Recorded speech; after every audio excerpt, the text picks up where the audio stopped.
Hello बच्चों, कैसे हैं आप लोग। उम्मीद है आप लोग अच्छे होंगे। आज हम पढ़ेंगे क्लास 7 का साइंस का chapter 8 wind storms and cyclones. ठीक है, देखिए चैप्टर का मतलब क्या है, जो हवाएं चलती हैं उनके बारे में पढ़ना। ठीक है, स्टॉर्म्स यानी कि जो तूफान वगैरह आते हैं उनके बारे में पढ़ना है, और जो साइक्लोन्स आते हैं बड़े बड़े जो कई सारे घर को उजाड़ फेंकते हैं उनको बारे में पढ़ना है।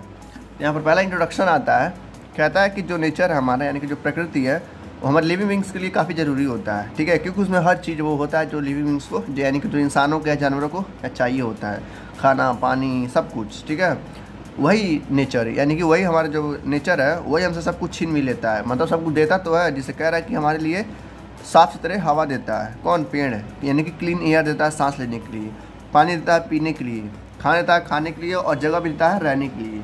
ठीक है, जो कि सारी चीज़ ये हमें देता है। वैसे ही कह रहा है जो नेचर है काफ़ी बहुत बड़ा डिस्ट्रक्शन है किसका? लाइफ का। यानी कि इसके वजह से प्रकृति की वजह से इतने सारे आपदाएं आती हैं जो कि कई सारे घड़े और कई सारे लोग क्या होते हैं, तबाह हो जाते हैं। जैसे कि उसी को कहते हैं हम नेचुरल हजार्ड्स। जैसे क्या क्या तबाही आता है, जैसे कि भूकंप आता है यानी कि अर्थक्वेक। ठीक है, फ्लड आता है यानी कि बाढ़ आता है। ठीक है, सूखा पड़ जाता है, तूफान आती हैं, कहीं कहीं ज़मीन क्या हो जाए अचानक से धंस जाती है यानी कि भूस्खलन हो जाता है।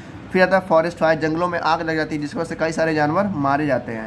ये सारी को क्या कहेंगे हम? नेचुरल हजार्ड्स कहेंगे, यानी कि प्राकृतिक आपदाएं या प्राकृतिक तबाही कह सकते हैं। ठीक है, इसको हम 3 नाम से जानते हैं, नेचुरल हजार्ड्स, ठीक है, नेचुरल डिजास्टर और नेचुरल कैलामिटीज़ यानी कि नेचुरल आपदाएं एक तरह से।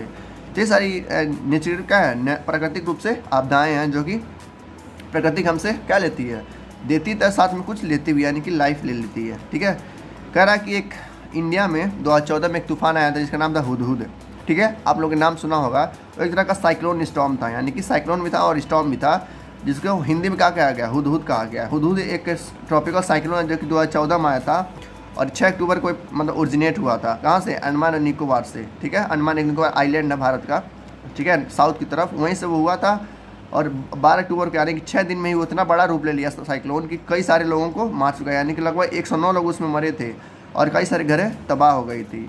और उसमें जो हवा चल रहा था साइक्लोन में यानी कि हुदूद में जो हवा चल रहा था वो 175 किलोमीटर प्रति घंटे की रफ्तार से था। सोचो कितना तेज़ रहा होगा। तो ये कह रहा है कि इस चैप्टर में हम पढ़ेंगे थंडरस्टॉर्म के बारे में, साइक्लोन के बारे में, और कैसे हमें इफेक्ट करते हैं, यानी कि इंसानों को या जानवरों को कैसे तबाह करते हैं, उनकी मटेरियल्स जो होती हैं, उनको चीज़ें जो होती हैं उनकी वजह से कैसे बेकार हो जाती है। ठीक है, तो ये हम देखेंगे इसमें। तो पहला हमारा टॉपिक आता है एयर प्रेशर। एयर प्रेशर क्या होता है? पहला ग्राफ कह रहा है कि आपने कई बार नोटिस किया होगा कि जब भी आप साइकिल चलाते हैं किसके विरुद्ध? हवा के विरुद्ध। जैसे मान लेते हैं आप इधर से साइकिल चलाते हुए जा रहे हैं, ठीक है, और उधर से क्या हो रहा है? बहुत सारी हवाएं आ रही हैं, तो काफ़ी आपको मेहनत करना पड़ता है हवा साइकिल चलाने के लिए। तो बस वही कह रहा है, उसी को एयर एग्जॉस्ट प्रेशर कहते हैं। तो अभी आप इतना जानिए बस।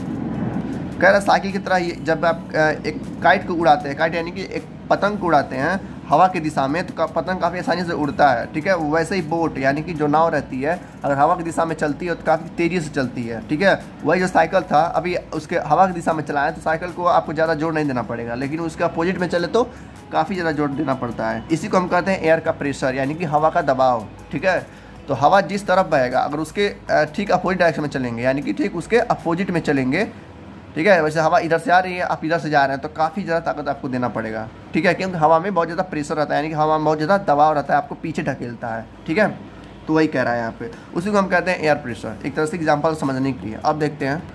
कह रहा है जो ये एयर प्रेशर है ये क्यों लगता है पता है?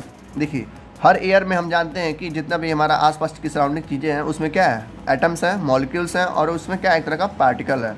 तो वो पार्टिकल इतनी ज़्यादा मात्रा में हमको हीट करते हैं, जैसे हम मान लें इधर से जा रहे हैं, ठीक है, और उधर से हवा चल रही है, तो हमको बहुत ज़्यादा पार्टिकल पे जोर देना पड़ेगा, यानी कि बहुत ज़्यादा मेहनत करना पड़ेगा उस दिशा में जाने के लिए।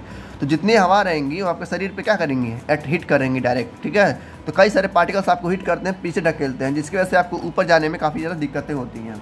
ठीक है, तो इसी को हम बोलते हैं एयर प्रेशर यानी कि हवा का दबाव, जिसकी वजह से आप क्या करते हैं? काफ़ी ज़्यादा मेहनत करना पड़ता है आप हवा के खिलाफ। तो हवा जो विंड है जिसको हम स्टॉर्म भी बोल सकते हैं, जिसकी वजह से साइक्लोन भी आता है, तो काफ़ी ज़्यादा तबाही ला सकता है। तभी तो बस जो नॉर्मल हवा चलती है 15 से 20 किलोमीटर प्रति घंटे की रफ्तार से, वो हमको इतना मेहनत कराती है। सोचो जब वही हवा जब 175 किलोमीटर प्रति घंटे की रफ्तार से हो जाएगी तब क्या होगा।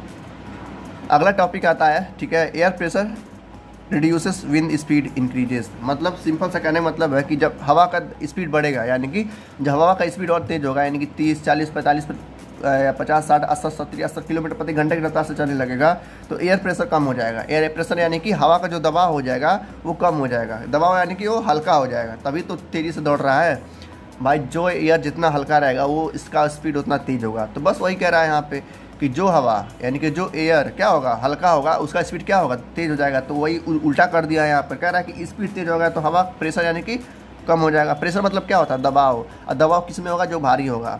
जब हवा भारी था तो स्पीड कम था यानी कि धीरे धीरे चल रहा था।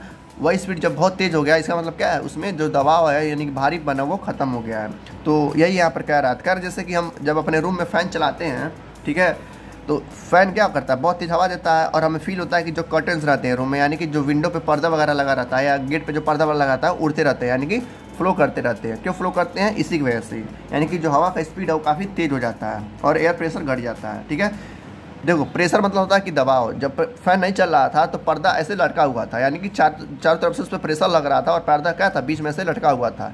लेकिन जैसे ही फैन चलना स्टार्ट हुआ वो क्या हुआ, पर्दा और तेज़ी से मूव करने लगा, जिसकी वजह से प्रेशर क्या हुआ, ख़त्म हो गया। ठीक है, तो यही सारी कुछ एक्टिविटीज़ दी गई हैं जो आपको हो सकता है स्कूल में कराई जाती हों।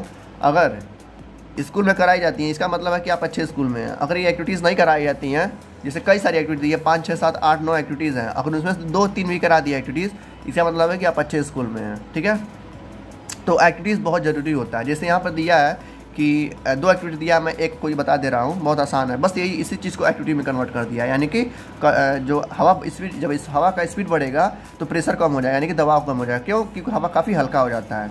जैसे कह रहा है 2 बैलून लिया है, 2 बैलून को हवा भर देना है और आपस में ऐसे एक पास रखना है। ठीक है, दोनों को टांग देना है। ठीक है, फिर कह रहा है दोनों के बैलून के बीच में यानी कि जहाँ पर पेन है वहाँ पर क्या आपको फूकना है कस के। जब आप फूकेंगे तो दोनों बैलून क्या होगा, किनारे हो जाएगा ऐसे। ठीक है, किनारे होगा ना, जब बीच में आप फूक रहे हैं जहाँ पर पेन है मेरा, ठीक है, वहाँ पर फूक रहे हैं तो दोनों बैलून ऐसे थे, जब फूकेंगे तो किनारे हो जाएगा और जैसे ही हवा ख़त्म होगा फिर से पास में आ जाएंगे।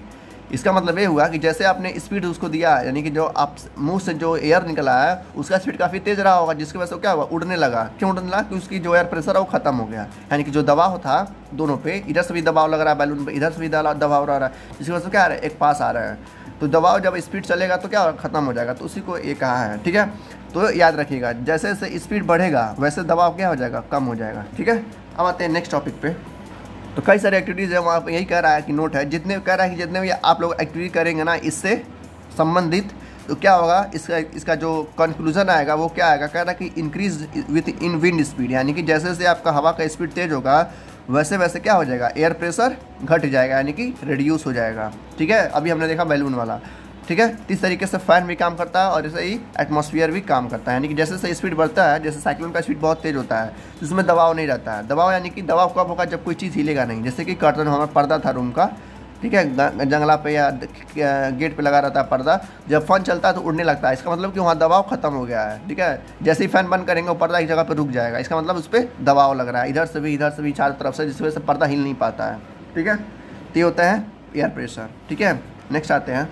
मैंने पिछले चैप्टर में बताया था कि हमेशा जो प्रेशर होता है यानी कि जो हवा होता है वो हमेशा हाई प्रेशर से लो प्रेशर की तरफ जाता है। मतलब ये मान लेते हैं क्या, हाई है और ये लो है, तो ये हाई प्रेशर का जो हवा होगा हमेशा इसमें जाएगा, लो प्रेशर का हवा हाई में नहीं जाता है।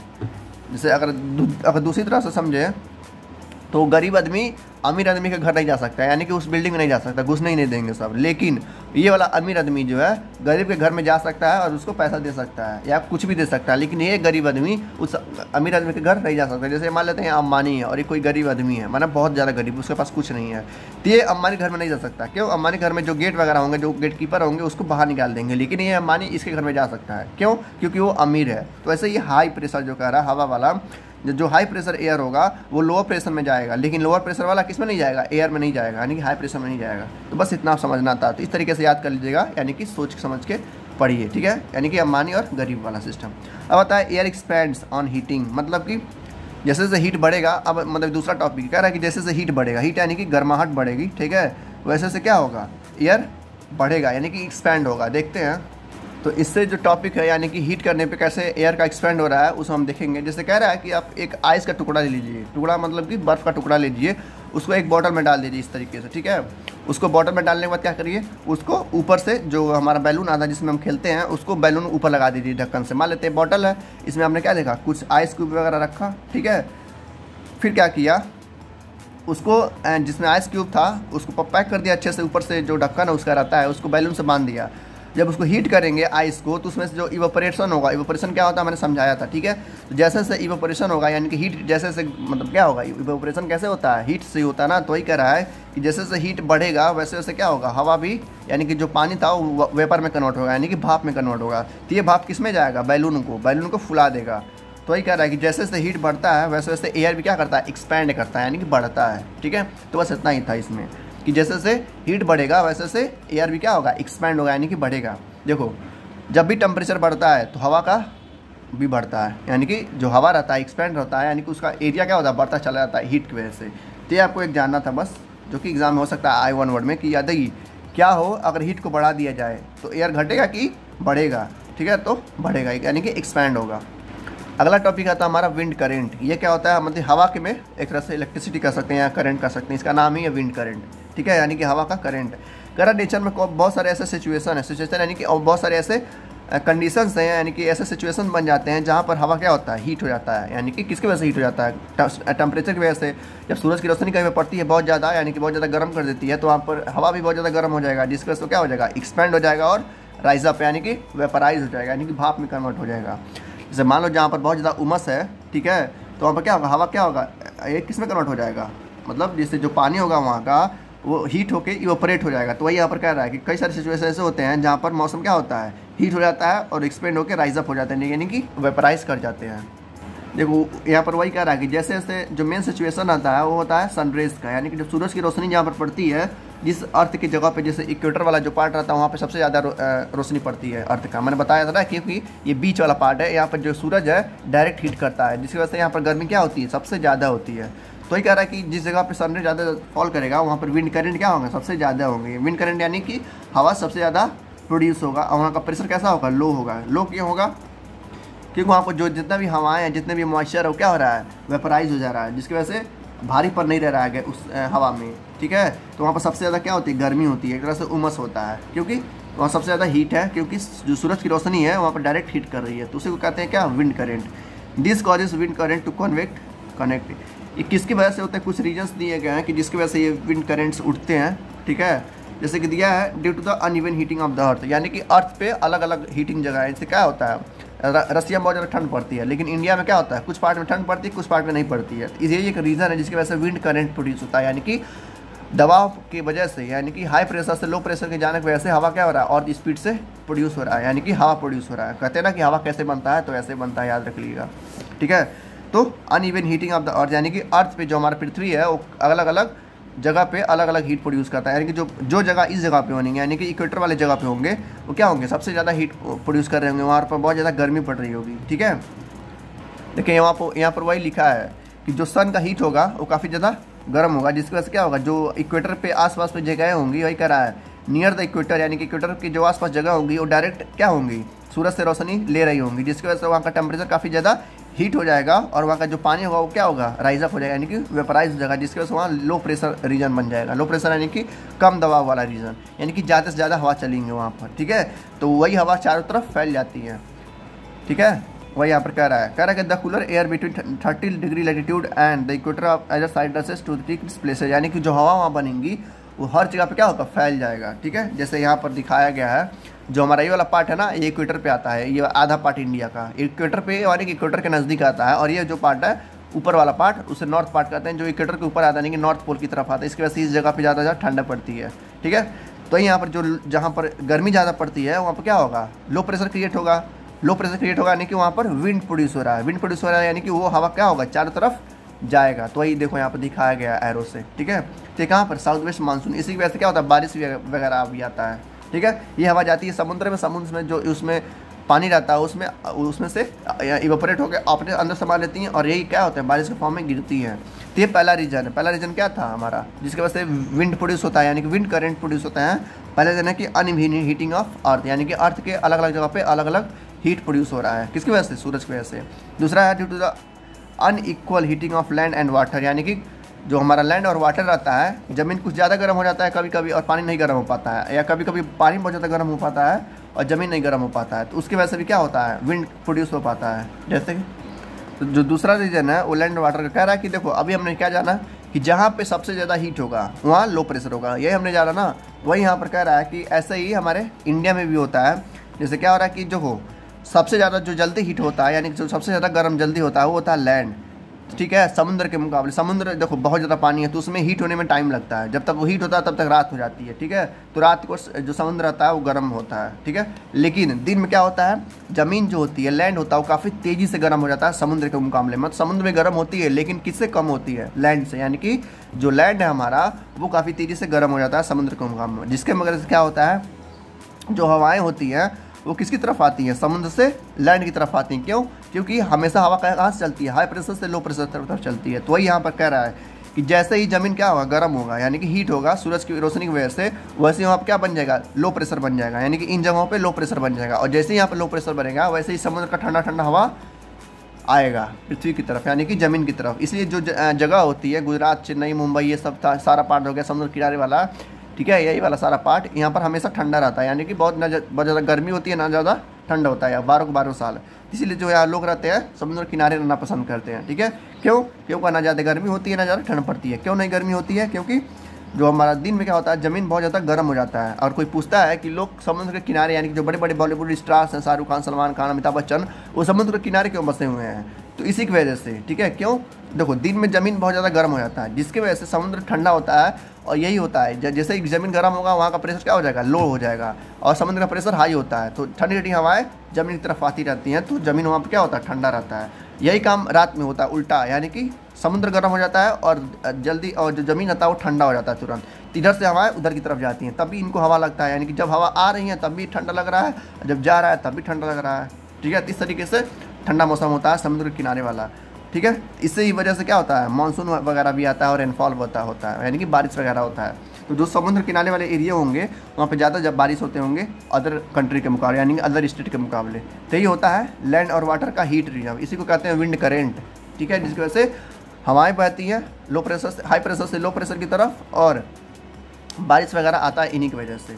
नेक्स्ट देखते हैं, यहाँ पर कह रहा है ठीक उल्टा होता है किसमें, दिसंबर वगैरह के महीने में, यानी कि ठंडी के मौसम में। देखो गर्मी में क्या हो रहा था, समुद्र थोड़ा जल्दी गर्म मतलब नहीं हो पा रहा था, लेकिन ज़मीन जल्दी गर्म हो रहा था, ठीक है। क्यों? क्योंकि धूप की रोशनी बहुत तेज़ी से पड़ रही थी।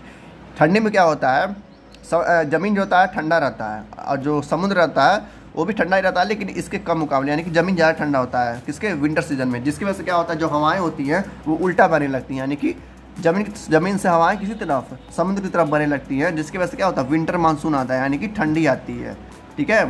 तो कोई पूछता है कि ठंडी कैसे आती है, तो इसी वजह से आती है। जो विंटर में ठंड होने की वजह से ज़मीन ठंडा होता है, तो हमेशा जो प्रेशर हवा का चलता है वो कैसे चलता है, high pressure to low pressure चलता है। इसी वजह जो ज़मीन का प्रेशर होता है वो हाई हो जाता है, और समुद्र के मुकाबले क्या होता है, हाई होता है। लेकिन समुद्र का जो प्रेशर होता है वो लो रहता है, जिसकी वजह से हाई प्रेशर से लो प्रेशर की तरफ हवा बहती है, जिसकी वजह से विंटर मानसून आता है और बर्फ़ वगैरह पड़ जाती है ठंडी ठंडी जगहों पे। इसलिए कहते हैं कि ज़्यादा पैसा हो जाता है तो समुद्र किनारे बस जाओ, हमेशा हेवन में रहोगे, यानी कि स्वर्ग में रहोगे, ठीक है। अगला टॉपिक आता है हमारा ठंडा स्टॉर्म, ठीक है, यानी कि एक तरह से बिजली जब कड़कती है ना स्पेस पे, हम देखते हैं जब बारिश वगैरह होता है तो किस तरह बिजली कड़कती है, तड़ाक, उसी को हमको पढ़ना है। कह रहा है जो थंडर होता है वो एक तरह का स्टॉर्म है, यानी कि एक तरह का तूफान है, जिसके साथ क्या होता है, हैवी रेन भी आती है। यानी कि जब चमकता बहुत ज़्यादा बिजली वगैरह कड़कता है तो देखते हैं कि काफ़ी ज़्यादा बारिश भी होता है, ठीक है, और ठंडर भी, यानी कि बिजली भी गिरता रहता है और चमकता रहता है। कह रहा है जो थंडर स्टॉर्म है ज़्यादातर उन जगहों पर आते हैं जो बहुत ज़्यादा गर्म होते हों, जैसे कि भारत का आधा हिस्सा क्या है, गर्म है। यानी कि यहाँ से देखा जाए ये पूरा हिस्सा, तो पूरा हिस्सा किस में आता है, गर्म में। यानी कि पूरा साल लगभग 8 महीने ये जो जगह रहती हैं ये गर्म रहती हैं। यानी कि ये वाला पूरा पार्ट, ये पूरा पार्ट क्या है, समुद्र किनारा छोड़ दिया जाए तो ये जो पूरा पार्ट आएगा ये क्या होगा, 8 महीने तक गर्म रहती है, जिसकी वजह से यहाँ पर ठंडा स्टॉर्म आते हैं। तो वहाँ साफ सब लिखा है, देख लीजिए। ठंडा स्टॉर्म फ्रीक्वेंटली अकर, यानी कि जो ठंडा स्टॉर्म है वो हमेशा कहाँ पर आता है, गर्मी की जगह पे जहाँ पर गर्म होती है, या ह्यूमिड ट्रॉपिकल हो, यानी कि ह्यूमिड कहाँ होता है, ह्यूमिडिटी जहाँ सबसे ज़्यादा धूप पड़ती है, यानी सबसे ज़्यादा जो गर्म होता है। जैसे कि इंडिया, भारत में क्या होता है, सबसे ज़्यादा गर्मी पड़ती है, जिसकी वजह से क्या होता है, यहीं पर सबसे ज़्यादा ठंडा स्टॉर्म्स आते हैं। जैसे कि हुदहुद आया था, उसमें कई सारे बिजली वगैरह गिरे थे, और भी कई सारे जब बारिश वगैरह होता है जून जुलाई में, तो हम देखते हैं कितना बिजली कड़कती है। तो वही यहाँ पर कह रहा है, ठीक है। अब आते हैं अगले पैराग्राफ पे, इसमें हम जानेंगे कैसे लाइटनिंग प्रोड्यूस होती है, यानी कि जो लाइटनिंग ये वगैरह हो रहा है ये कैसे प्रोड्यूस होता है। देखिए कह रहा है, हम पिछले चैप्टर में पढ़े हैं कि ऑपरेशन क्या होता है। ऑपरेशन यानी कि पानी वेपराइज हो रहा है, तो कब वेपराइज होता है, जब बहुत ज़्यादा हीट होता है। तो हीट होने की वजह से क्या होता है, ह्यूमिडिटी होगी, तो जब ह्यूमिडिटी होगी तो जितना भी पानी वेपराइज हुआ है वो कहाँ जाएगा, क्लाउड में जाएगा, क्लाउड में जाएगा यानी कि बादल में जाएगा, ठीक है। वहाँ पे क्या होगा, कंडेंस होगा। पहले क्या हुआ, इवापोरेशन हुआ, ठीक है। उसके बाद क्या होगा, कंडेंस होगा, यानी कि वो जो भाप वाला गैस रहेगा वो किस में कन्वर्ट होगा, लिक्विड में कन्वर्ट होगा। ये गैस रहता है इवापोरेशन में, कंडेंस में लिक्विड हो जाता है, और ठीक है फिर होता है प्रेसिपिटेशन। प्रेसिपिटेशन यानी कि बारिश, ठीक है, जिसे हम रेन कहते हैं। तो रेन दो फॉर्म में होता है, बर्फ़ और पानी के फॉर्म में, यानी कि ड्रॉपलेट के फॉर्म में। तो देखो, तो ये दोनों जब आपस में टकराती हैं, कौन, वाटर ड्रॉपलेट और आइस एज, यहाँ साफ साफ लिखा है, देखिए कहाँ हो गया ये, water droplet and ice particle collide करती है। कोलाइड यानी कि टकराती हैं आपस में, जिसकी वजह से एक स्टैटिक इलेक्ट्रिसिटी प्रोड्यूस होता है, यानी कि एक तरह का बिजली प्रोड्यूस होता है, जो कि पूरे क्या होता है, उस क्लाउड में फैल जाता है। भाई जो पानी में होता है, पानी में आप इलेक्ट्रिसिटी को डालते हैं तो देखते हैं पूरे पानी की मछलियाँ मर जाती हैं। क्यों मर जाती हैं, क्योंकि उसमें आयंस रहते हैं, जिसकी वजह से जो पानी क्या रहता है, पूरी तरह इलेक्ट्रिसिटी फैल जाती है। तो ऐसे स्पेस में भी होता है, यानी कि जहाँ पर बादल वगैरह होते हैं, तो जब आइस पार्टिकल और पानी लगातार आपस में टकराते रहते हैं तो उसकी वजह से एक इलेक्ट्रिसिटी प्रोड्यूस हो जाती है। अगर छोटे ही मात्रा में इलेक्ट्रिसिटी प्रोड्यूस हुई तब भी क्या होगा, पूरा बादल में इलेक्ट्रिसिटी दौड़ जाती है, जिसकी वजह से लाइटनिंग होती है। इसे कहते हैं लाइटनिंग, यानी कि बस चमकता है। गिरता कब है वो भी हम देखेंगे अभी, हो सकता है अगर दिया होगा तो पहले क्या हुआ, इवेपोरेशन हुआ, यानी गैस कहाँ गया, स्पेस में गया, यानी क्लाउड में गया, वहाँ पर कंडेंसेशन होगा, यानी कि लिक्विड में कन्वर्ट हुआ। फिर लिक्विड कन्वर्ट करेगा किसमें, प्रेसिपिटेशन में, यानी कि रेन में। तो रेन में दो चीज़ आता है, यानी कि आइस बर्फ़ बन जाएगा और कुछ पानी बन जाएगा। बर्फ़ कहाँ बनेगा, जो बहुत ज़्यादा ठंड होंगे, ठीक है। जैसे कश्मीर वगैरह में वही जब बारिश होता है तो बर्फ़ के ही फॉर्म में रह जाता है, क्योंकि वहाँ का मौसम बहुत ज़्यादा ठंडा होता है। और ये जो पार्ट वाला यहाँ पर पार्ट वाला है, वहाँ पर मौसम गर्मी होता है, जो बर्फ़ आते आते पानी बन जाता है। तो वही कारण जब आपस में टकराती हैं तो बिजली क्या होता है, चमकता है, ठीक है। इसी वजह से बिजली चमकती है। कोई पूछता है आपसे बिजली क्यों चमकती है, तो आप समझा दीजिएगा उसको। कह रहा है अगला पार्ट जो हमारा है, जो लाइटनिंग वगैरह होता है वो तो हम जान गए किस लाइटनिंग होता है, ठीक है। उसमें स्टैटिक इलेक्ट्रिसिटी प्रोड्यूस हो जाती है, किसे टकराने से, आइस और ड्रॉपलेट की वजह से। लेकिन उसके बाद का प्रोसेस देखिए क्या होता है, कैसे साउंड आता है। कह रहा है कि जब लाइटनिंग होती है, यानी कि चमकता है पूरे स्पेस में, तो क्या होता है, चमकने की वजह से उसमें हीट प्रोड्यूस होता है। हीट यानी कि गर्माहट प्रोड्यूस होता है। अब देखिए यहाँ से आप एक छोटा सा एग्जाम्पल लीजिए। जब तावा, यानी कि जब रोटी पकाती है आपकी मम्मी, तो तावा बहुत ज़्यादा गर्म होता है। आप लोग देखा होगा, गलती से अगर उसमें पानी गिर गया तावे पे तो आवाज़ आता है, सर्र से करके आवाज़ आता है, यानी कि ऐसा लगता है कि उसने मतलब मार दिया। या कुकर वगैरह हम देखते होंगे, जब उसमें पानी रहता है तो जब गर्म होता है तो एक उसमें से एक अजीब तरह का आवाज़ आता है, यानी कि जलता है वो पानी, ठीक है। तो ऐसे ही इसमें भी होता है, स्पेस में क्या होता है, पूरा क्लाउड में, यानी कि बादल में पानी भरा रहता है, यानी कि ड्रॉपलेट छोटे छोटे होते हैं। जैसे ही लाइटनिंग होती है तो लाइटनिंग में बहुत ज़्यादा हीट होती है, यानी कि गर्माहट होती है। जब गर्माहट ये पानी में टकराता है, यानी कि पानी और गर्माहट आपस में टकराता है तो आवाज़ आता है, जैसे कि तावे में आ रहा था।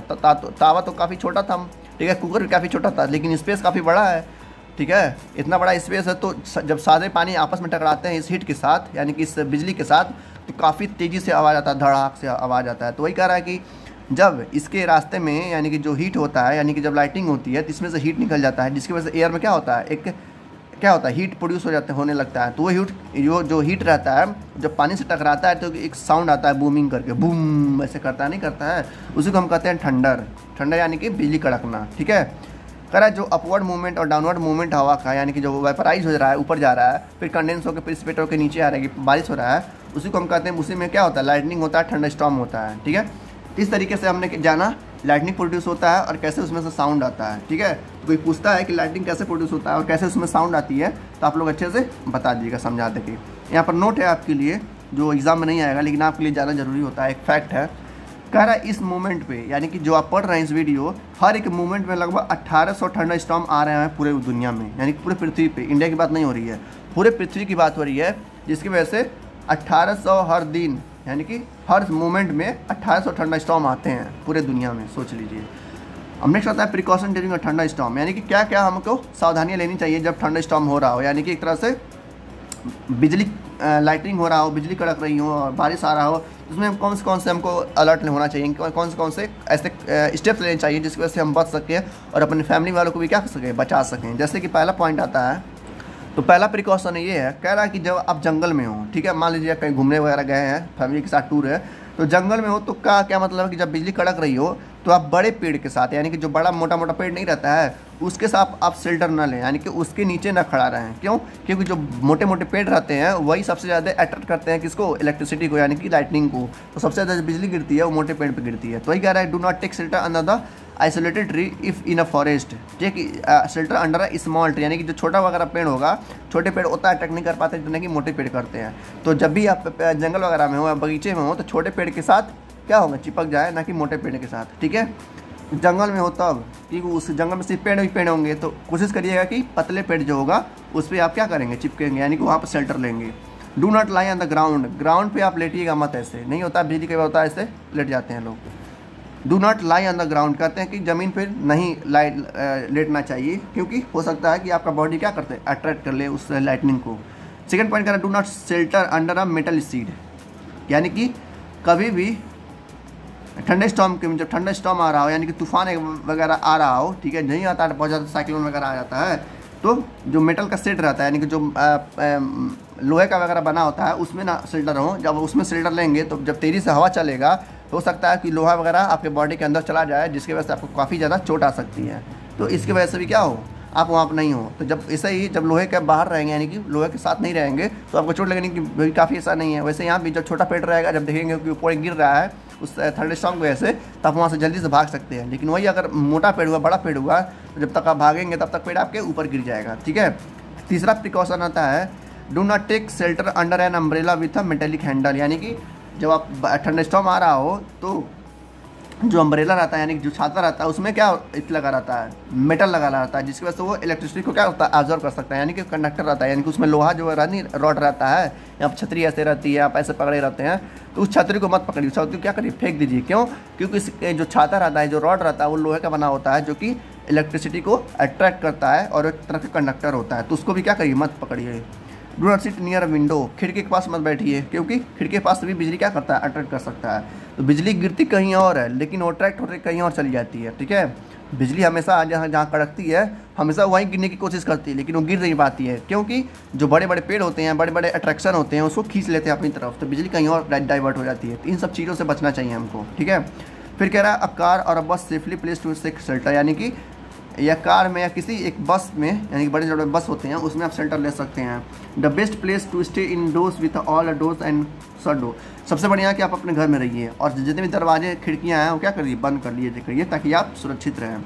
If you are in a water pool get out and go inside a building, कह रहा है कभी आप स्विमिंग पूल में नहा रहे हैं या किसी गाँव में वगैरह में नहीं होते हैं लोग, नहर में तालाब वगैरह नहाते हैं, तो उस समय अगर ठंडा स्टॉर्म आता है तो सब कुछ छोड़ के कहाँ जाइए, आप किसी एक बिल्डिंग में जाइए जो कि सेफ़ हो। Avoid contact with electrical gadget और क्वाइड, कह रहा है कि जितने भी इलेक्ट्रिकल गैजेट होते हैं जो कि इलेक्ट्रिसिटी से चलते हैं, उनसे आप दूर रहिए, उनसे आप सुरक्षित रहिए। तो ये थे कुछ प्रिकॉशंस। अगला टॉपिक आता है हमारा साइक्लोन। साइक्लोन यानी कि एक तरह से बहुत बड़ा बवंडर, ठीक है। तो ये क्या होता है, थंडर स्टॉर्म से भी खतरनाक रहता है, ठीक है। वही कह रहा है कि जो साइक्लोन होते हैं बहुत बड़े बड़े होते हैं, इतने बड़े बड़े होते हैं और बहुत ही पावरफुल रहते हैं, ठीक है। कह रहा है ये कहाँ पर आता है साइक्लोन, उन जगह पे आता है जहाँ पर गर्मी रहता है, यानी कि बहुत ज़्यादा वेट कंडीशन रहता है, जहाँ पर गर्म बहुत ज़्यादा रहता है, ठीक है। ओवर द ट्रॉपिकल रीजन, यानी कि जो वो जगह जहाँ पर ट्रॉपिकल रीजन हो, यानी कि जहाँ पर गर्मी होती है, ठीक है, समुद्र वगैरह में उठते हैं। और कहाँ उठते हैं, जहाँ पर प्रेशर कम होता है, यानी कि जब देखो गर्मी होगा तो मैंने क्या बताया, जैसे जैसे हीट बढ़ेगा वैसे वैसे प्रेशर कम होता जाएगा, तो प्रेशर जैसे ही कम होगा वहीं पर क्या होगा, एक तूफान क्रिएट कर लेगा इस तरीके से। और जो आँख रहता है, यानी कि जो आई रहता है, वही क्या रहता है, लोवेस्ट प्रेशर रहता है उस तूफान का। से मान लेते हैं ये साइक्लोन है कोई, ठीक है। साइक्लोन उठा, कैसे उठा, लो प्रेशर की वजह से। तो जहाँ लो प्रेशर रहेगा वही आँख बन जाता है तूफान का, वही वो सेंटर रहता है, ठीक है। तो उसी की वजह से वो क्या रहता है, ऐसे गोल गोल घूमता रहता है और पूरे उस एरिया को तबाह कर देता है। तो कह रहा है कि अलग अलग कंट्री में अलग अलग नाम दिया गया है साइक्लोन का, जैसे कि अमेरिका में कहा गया है इसको हरिकेन कहा गया है, ठीक है। हरिकेन अमेरिका में काफ़ी ज़्यादा आता है और जापान में भी काफ़ी ज़्यादा आता है। जापान में क्या कहते हैं, टाइफून कहते हैं, ठीक है। इंडिया में आया था 2014 में साइक्लोन, जिसको हम हुदहुद कहते थे। हर कंट्री में अलग अलग नाम है, तो यहाँ पर 2-3 नाम दिए गए हैं, तो उसको आप लोग याद रखिएगा, ठीक है। अमेरिका में कहा जाता है हरिकेन, जापान फिलीपींस में टाइफून और इंडिया में अपना हुदहुद। कह रहा है यहाँ पर कह रहा है देखिए, जो लो प्रेशर सेंटर रहता है वही क्या रहता है, आई ऑफ साइक्लोन रहता है, यानी कि जो आँख आपकी तरफ दिख रहा नहीं दिख रहा है बीच वाला सेंटर, उसी को हम क्या कहते हैं, आई ऑफ साइक्लोन कहते हैं। यानी कि वही मेन सेंटर होता है जिसकी वजह से पूरा साइक्लोन क्या होता है, कंट्रोल किया जाता है। और साइक्लोन कैसे प्रोड्यूस होता है, लो प्रेशर की वजह से, जहाँ पर गर्मी वगैरह होता है, ठीक है, वहीं पर तुरंत प्रोड्यूस हो जाता है। जो हमारा अगला पैराग्राफ है उसमें क्या कह रहा है कि जो देखिए मैंने क्या बताया कि जैसे जैसे हीट होगा, यानी कि जो भी समुद्र होगा, देखो पहली बात साइक्लोन हमेशा समुद्र में बनता है, क्यों, उसको बनने के लिए ज़्यादा एरिया चाहिए, यानी कि ज़्यादा क्या चाहिए, लो प्रेशर एरिया चाहिए। जैसे ज़मीन पे जो लैंड है वहाँ पे क्या बसे हुए हैं, लोग बसे हुए हैं, जिसकी वजह से पूरा आसपास घर बना पड़ा है, कहीं बिल्डिंग है, कहीं घर है, कहीं रोड है, जिसकी वजह से काफ़ी मात्रा में लो प्रेशर नहीं बन पाता है, बनता ही तो छोटा, जिसकी वजह से ठंडा स्टॉर्म आता है। ठीक है, तो इसीलिए ज़मीन पे होता है जो ज़्यादातर ठंडा स्टॉर्म होता है। लेकिन सब साइक्लोन होता है वो ज़्यादातर कहाँ पर बनती हैं, समुद्रों से बनती हैं, क्योंकि समुद्र में जगह ही जगह होता है, वहाँ पर कोई बिल्डिंग वगैरह नहीं होती है। तो जब एक जगह पे क्या होता है, बनता है लो प्रेशर, तो वही लो प्रेशर पूरे एरिया में फैल जाता है, यानी पूरे समुद्र में लगभग 100 किलोमीटर में फैल जाता है और बहुत ही तबाही मचाता है। तो वही कह रहा है कि जब समुद्र किसी जगह पे क्या होता है, हीट होता है सन की वजह से, तो क्या करता है, एक लो प्रेशर बना लेता है। यही लो प्रेशर क्या करता है, हवा को क्रिएट करता है, यानी कि विंड करंट बनाता है, जिसकी वजह से क्या होता है, ये बढ़ता चला जाता है। ठीक है, और एक चीज़ और आप लोग ध्यान दीजिए कि ये जो साइक्लोन होता है हमेशा इसी तरह से क्यों होता है, यानी कि स्पायरल क्यों होता है। ठीक है, तो यहाँ पर लिखा है कि ये इसलिए होता है स्पायरल, क्योंकि जो हमारा पृथ्वी है वो क्या करता है, ऐसे मूव करता है, जिसकी वजह से हवा का जो रुख होता है इसी तरीके से हो जाता है। तो इसी तरह से क्या बनता है, हमारा साइक्लोन भी बनता है। ठीक है, तो साइक्लोन क्या होता है, एक काफ़ी बड़े होते हैं, काफ़ी ज़्यादा पावरफुल होते हैं। क्यों बनते हैं, सॉरी पहले कहाँ बनते हैं, उन जगह पे बनते हैं जहाँ क्या हो, गर्मी हो, और ट्रॉपिकल रीजन, ट्रॉपिकल यानी कि जहाँ पर गर्मी यानी कि वार्म वेट कंडीशन हो, यानी कि गर्मी जगह हो।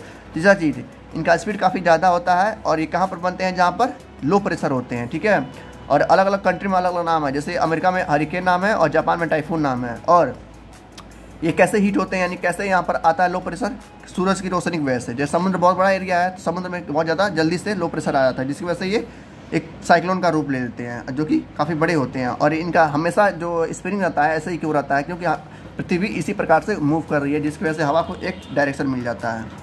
लेकिन यहाँ पे लिखा भी है कि ये प्रोसेस होता चलता जाता है, जिसकी वजह से ये जो साइक्लोन होते हैं लगभग 3 दिन 4 दिन तक ऐसे ही चलते रहते हैं और कई सारी जगहों को तबाह कर देते हैं। तो वही कह रहा है कि जब फैलता है, यानी कि जब बड़ा होता है, तो और तेज़ी से क्या करना लगता है, उसको घूमने लगता है, यानी कि विंड क्या होता है, रोटेट होने लगता है फास्टर एंड फास्टर, तेज़ी से रोटेट होने लगता है, और बढ़ते लगभग 200 किलोमीटर एरिया तक क्या करता है, फैल जाता है।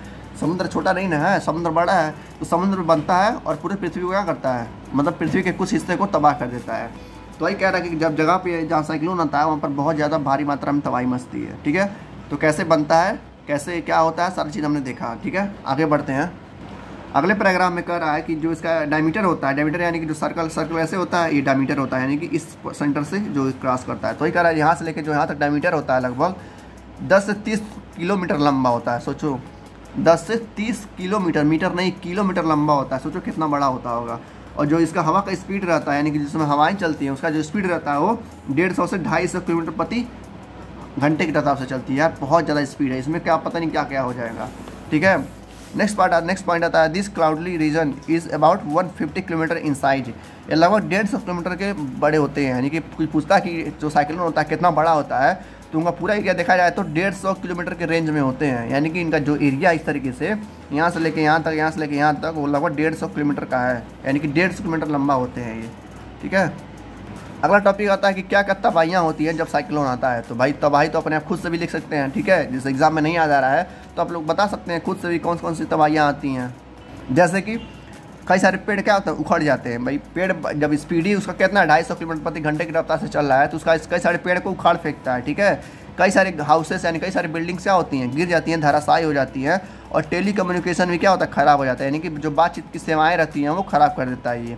और कई सारे लोग मारे जाते हैं। ठीक है, तो इनको अलग अलग पॉइंट में लिख देंगे आप, तब भी हो जाएगा। ठीक है, तो हो सकता है आए कि 3 या 4 नंबर में कि साइक्लोन क्या होता है, कैसे बनता है, और इसका डिस्ट्रक्शन कॉस्ट क्या है, यानी कि किसकी वजह से क्या क्या होता है। तो भाई पेड़ उखाड़ लेता है, घरें तबाह हो जाती हैं, बिल्डिंगें तबाह हो जाती हैं, टेलीकम्युनिकेशन खराब होता है, कई सारे लोग मारे जाते हैं। तो ये अपने आप बना कर लिख सकते हैं आप लोग।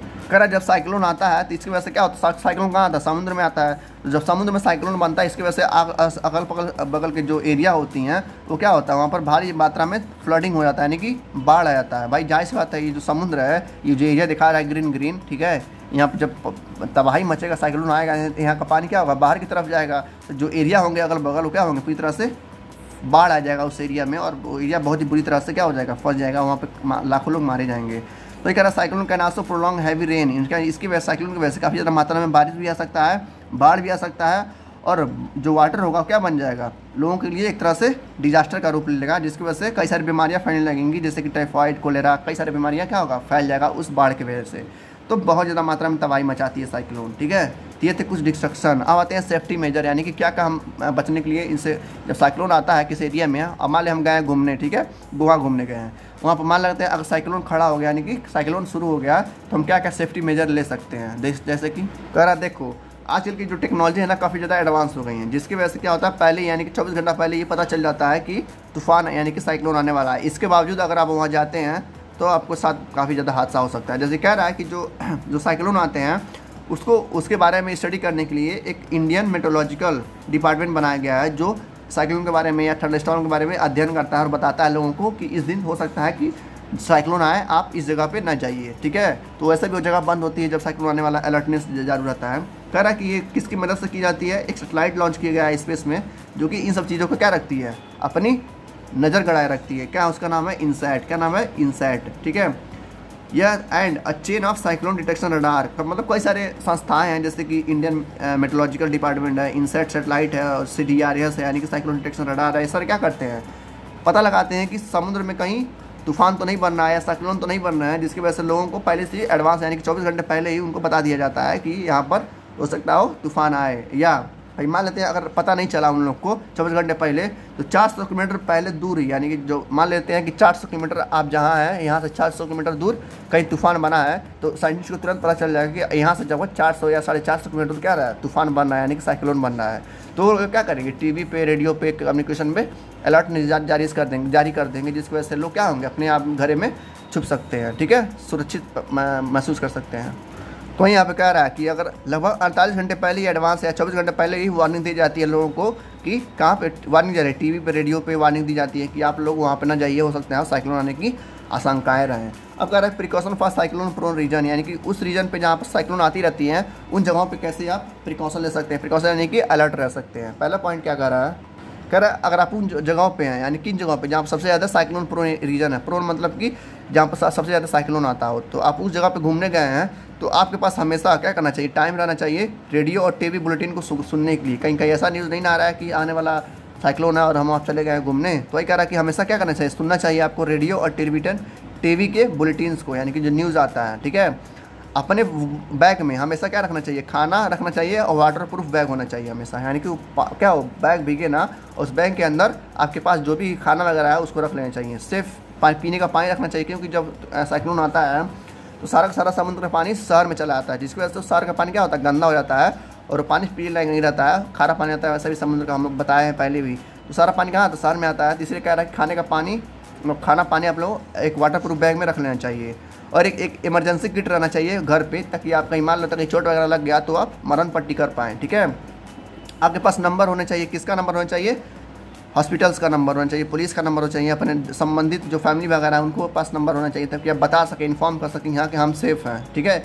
इस तरह से क्या है प्रिकॉशंस है जो आपको लेना चाहिए अगर आप उस जगह पे जाते हैं तो, ठीक है।